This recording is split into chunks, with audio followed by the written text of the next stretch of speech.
McCauley at Pray It Off in Syracuse, New York. And we're talking about joy and living a life of joy. And last week I talked about smiling and how we should smile more. But I also wanted to mention that smiling is also healthy for you. And it's interesting because I've been substitute teaching and they begged me to work 4 days this week. They wanted me every day, but on Tuesday, I had already planned to go to the gym for 2 hours, get my taxes done, go to the dentist, and have a haircut. And that's among other things I had planned to do. So that was Tuesday. So then I worked Monday, Wednesday, Thursday, which is today. And I'm getting up at 5 o'clock so I can ride the bike before I go to school. So it's a long day. So I'm trying to still be smiling and upbeat. And I got home last night. This is after I went to the ministry meeting. And I said to Bob, I'm really tired. And I even prayed for mojo on the way here for the meeting. And of course, God gave me mojo. But it was so funny because on Monday, I was doing second grade. And I wasn't singing or dancing, I was teaching. And during recess, one of the young girls drew this picture of her and me. She's a lovely young girl. And she gave it to me and she goes, "This is me and you at the discotheque." And I'm looking at her saying, how could she have been born 63 years too late? She could have been my best friend. So then yesterday, I'm going down the hall, and isn't my new best friend coming up sobbing uncontrollably? And in her arms, she's got Cheetos, she's got fruit roll-ups, she's got this honker sandwich, she's got a juice box that she can barely carry, and she's just sobbing. I'm like, wait. I go, wait, what's wrong? What's wrong? She's like, she could barely get it out. She was inconsolable. I go, what's wrong? What's wrong? She goes, I left my candy bar at home. And I'm thinking to myself, is there anything worse than leaving your candy bar at home? Who cares if you've got Cheetos and fruit roll-ups and a honker sandwich? So I tried to say, the good news is, no one stole it, right? No. You didn't lose it, right? Right. I go, it's at home. You know where it is. You know what that means? She goes, well, what's it mean? I go, you can bring it tomorrow. So she went off all happy. But I couldn't believe that's why she was crying. I just thought it was the best ever. So it really did put a smile on my face. And it is infectious. When you smile and laugh, sometimes I just look at the kids and I just do like a little look just to make them laugh, you know. And it gets your blood circulating in your face. It strengthens your immune system. And smiling is contagious, even in church.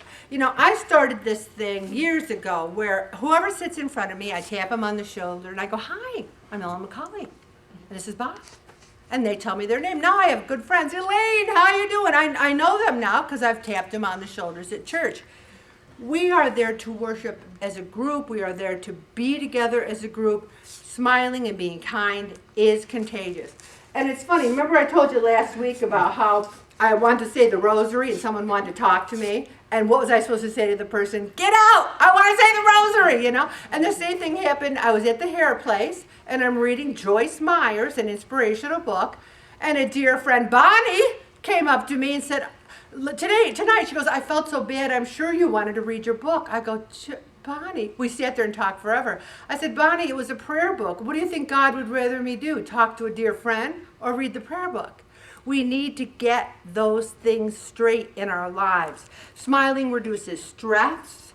And so many times people think children laugh more than adults and that we stop laughing and smiling when we get older. That's a myth. Some people think women smile more. That's a myth. And also, sincere smiles from the heart involve 53 facial muscles. 53. I mean, who can say there's not a God who says, I'm going to create 53 facial muscles just for a smile?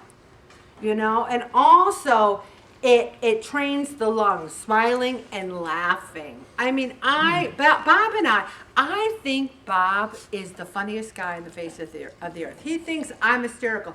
Honest to God, we laugh every day hysterically at each other's antics.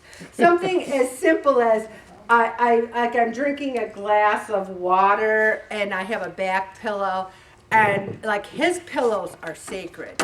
He doesn't like anyone near his pillows, touching his pillows. They're sacrosanct, and they're right there, right?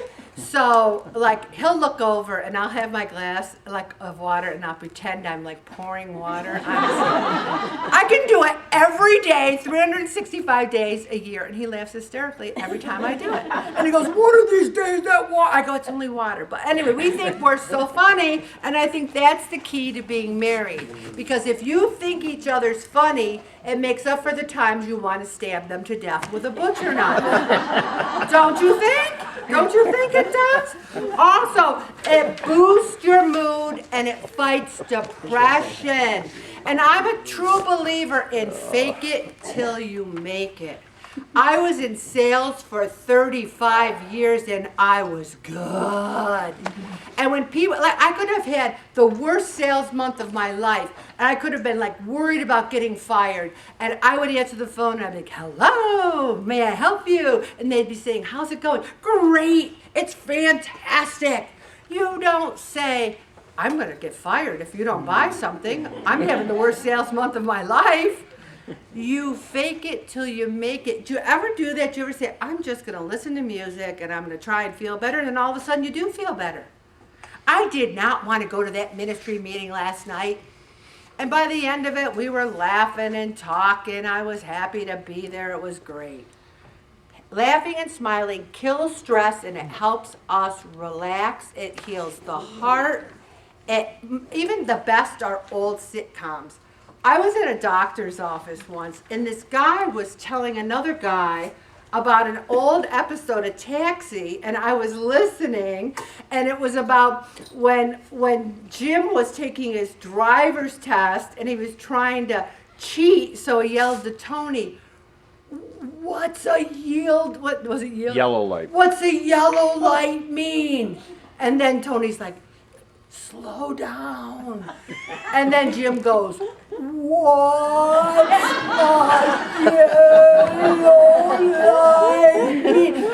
This guy's telling this other guy in the doctor's office, and I'm laughing hysterically because I forgot that episode. I think the old sitcoms are some of the funniest ones there are. So, and they're all there. They're all on Comedy Central. Watch an old episode, you will start to laugh. Also, it helps us make friends. When I was in high school, everyone wanted to be my friend. It didn't matter that I lived in the worst house. It didn't matter that I was chunky. It's because we had fun. I wanted everyone to have fun, not just me. I wanted us all to have fun. Laughter improves relationships.